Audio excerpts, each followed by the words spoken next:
Farm to School programs are often broken down into 3 categories, which we call the 3 C's: cafeteria, classroom, and community.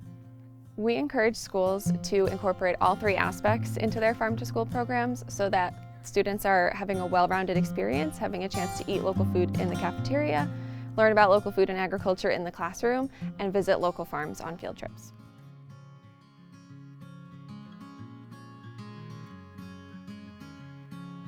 Did anybody ever buy a cucumber at the store? They're usually a little shinier, aren't they? Yeah. It's because they put stuff on them to preserve them.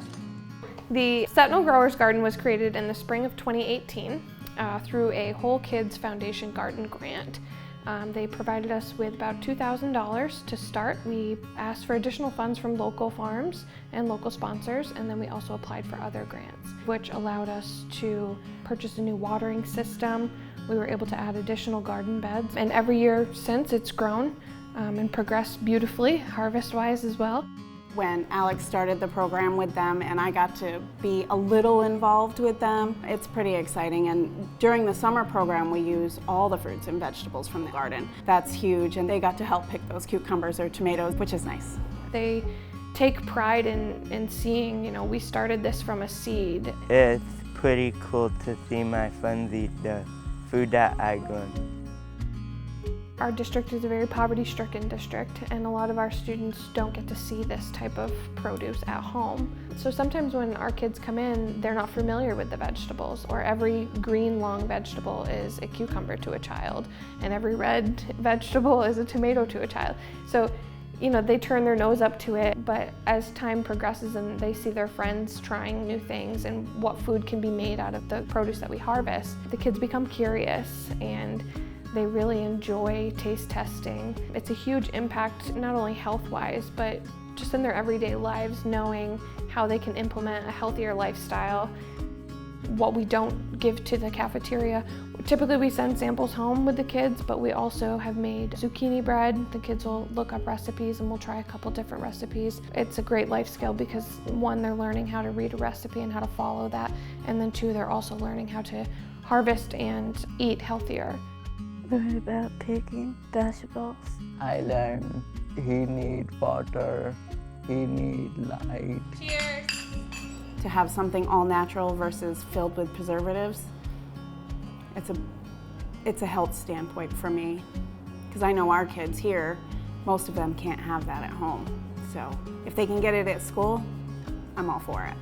So in 2021, we started working directly with the Cornell Cooperative Extension, and they were introducing to us how to do farm to table, both in and outside of schools.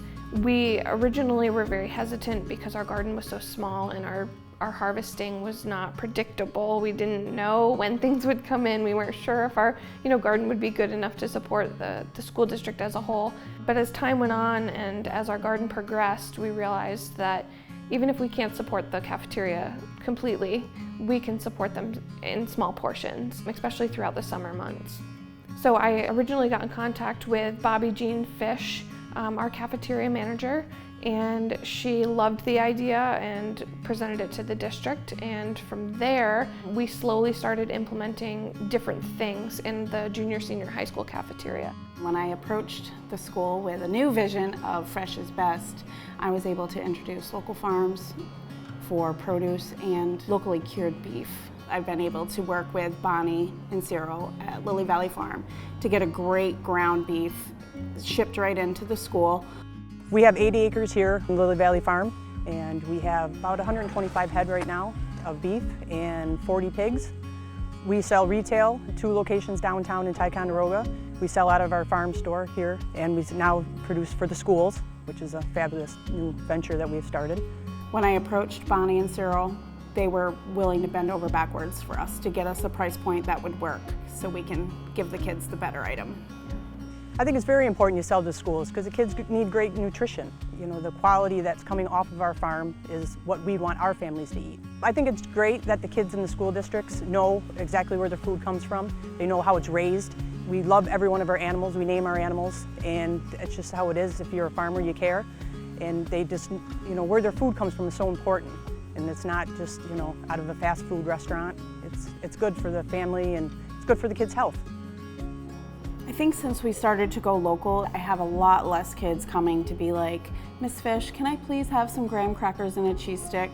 The natural product actually fills them versus a processed chicken patty. They're getting bang for their buck, is that the right terminology? The kids get excited because they get to see the signs, where the beef came from, where the pork came from.